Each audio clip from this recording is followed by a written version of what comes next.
Hello everyone and welcome back to the channel. You know, I love to think. I think a lot, and I talk a lot too. Ask my wife. This is a video about a little road trip we had to do. It was actually a delivery of a wood spirit. Hey, if you guys don't mind, before we continue, hit that like and subscribe and smash the notification bell. We'll get on with this. So, what do you say? You coming? My name's Jeff Moore. I'm the Northwoods Carver, and thanks for seeing what I saw.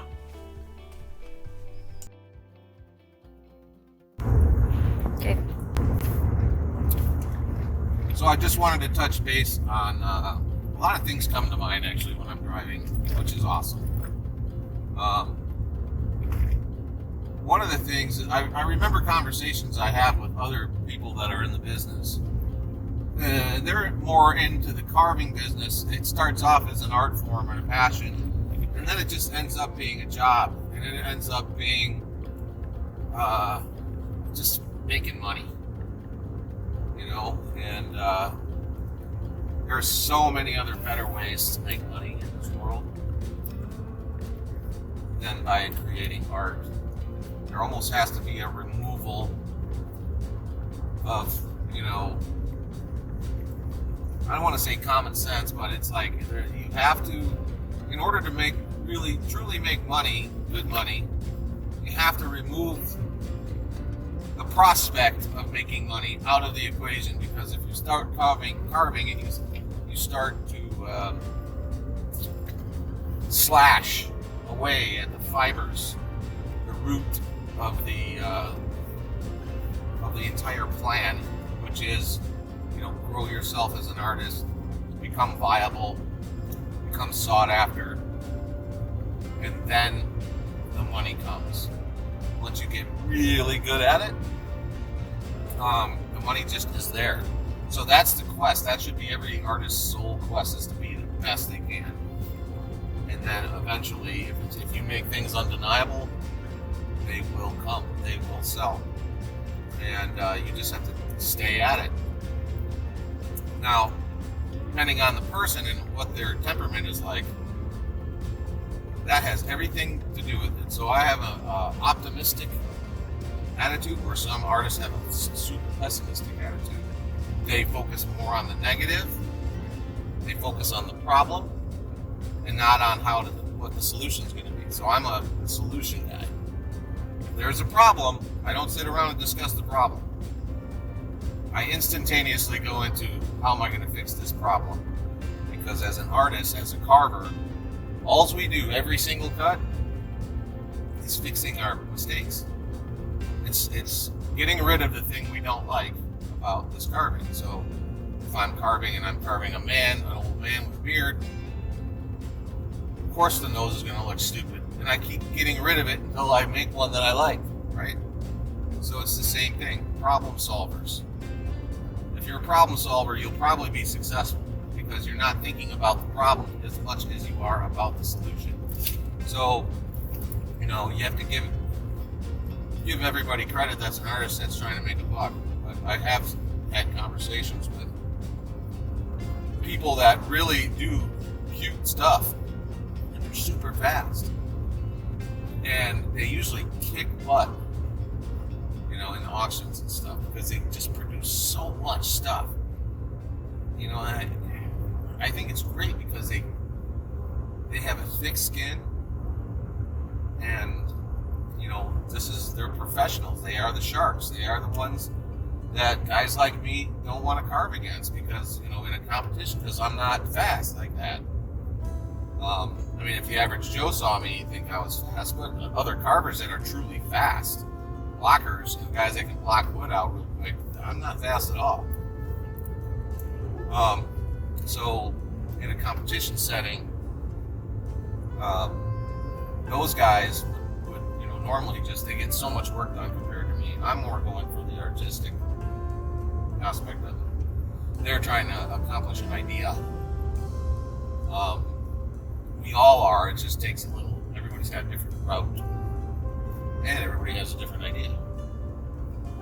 But I've had conversations with other carvers that say you got to stop over delivering, otherwise you're not going to make any money.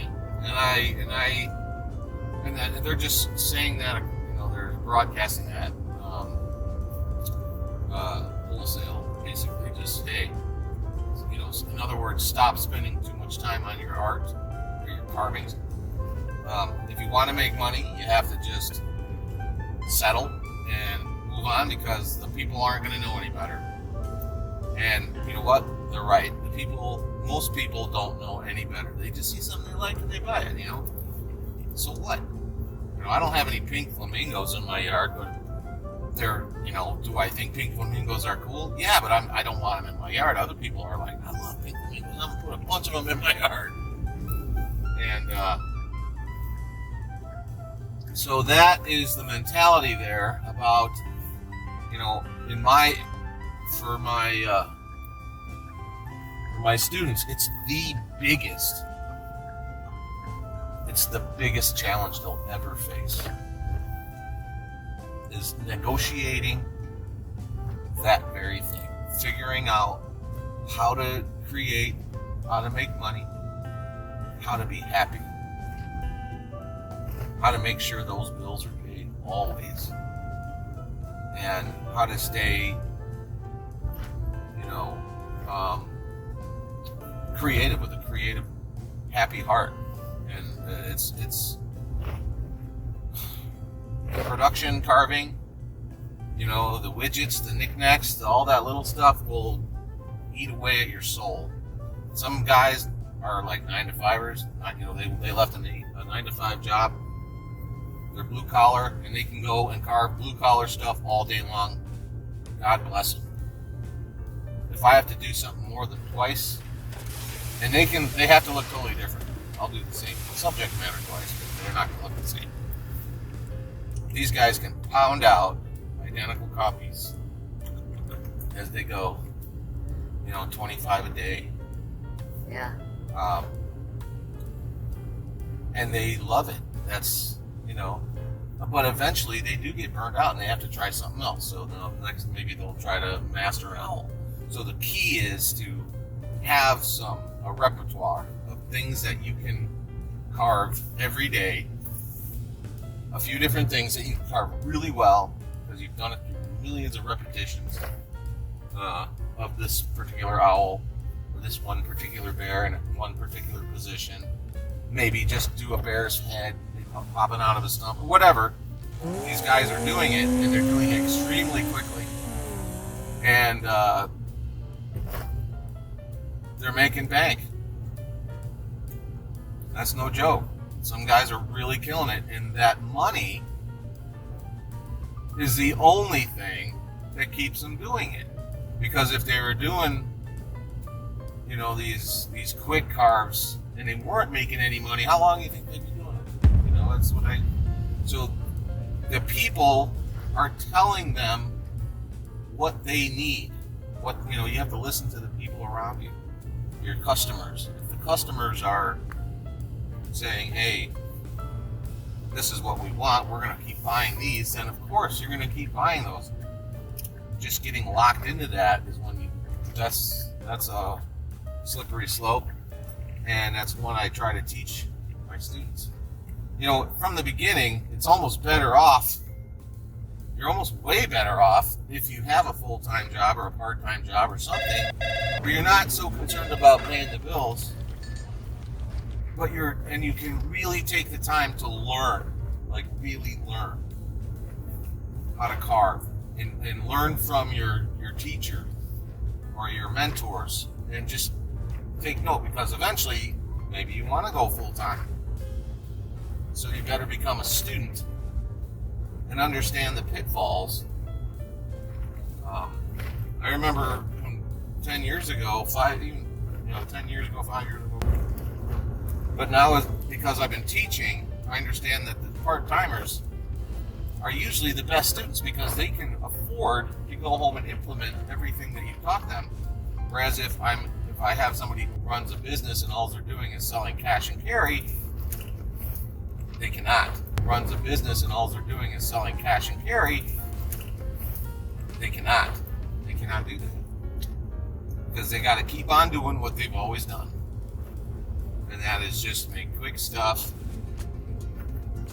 so they can pay their bills. It's the money. It's I'm telling you, it's weird. It's a slippery slope, and and to this day, I still carve for the money occasionally. Not to the extent of what these guys are doing, but I will take a job like this one.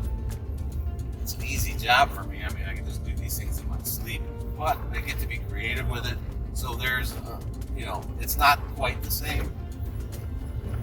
But compared to being commissioned for doing pieces that are thousands and thousands and thousands of dollars, and I'm locked into this thing for months and months, this is, I don't know that I could do them like every day. Maybe I'd do a run of them or something for a certain price, as long as I had a certain amount of time. But I couldn't do it every day. I'm not that greedy. I don't need that much money. I'm not gonna kill myself. I'm only gonna be able to carve so many pieces in my life, and I want to make them count. So that's my slogan. My poster there, it says, "Never count what you carve. Make what you carve count." So just thought I'd expound on that.